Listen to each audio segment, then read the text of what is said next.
Pour moi, la pire privation de liberté, c'est finalement subir les conséquences d'un changement climatique. Vous défendez vos Non, arguments, c'est très bien, mais ne faites pas la leçon, s'il vous plaît, chère madame. Cet homme qui répond à une scientifique du GIEC de ne pas lui faire la leçon, c'est notre nouveau ministre des Transports, Philippe Tabarot. La scène remonte à octobre 2021 lors d'une audition des membres du GIEC par la Commission de l'aménagement du territoire et du développement durable du Sénat. Il est alors face à la paléoclimatologue Valérie Masson-Delmotte qui évoque les co-bénéfices de l'action et les risques de l'inaction climatique.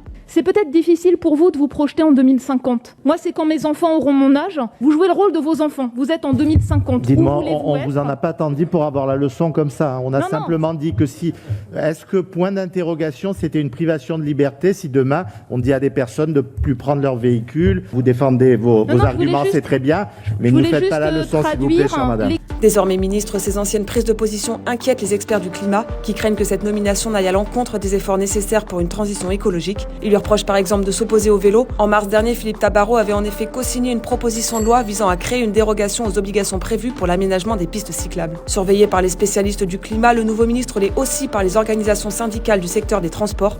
C'est une autre proposition de loi portée au printemps dernier qui les alarme. Elle prévoyait de limiter le droit de grève pendant certaines périodes comme les vacances scolaires ou les jours fériés.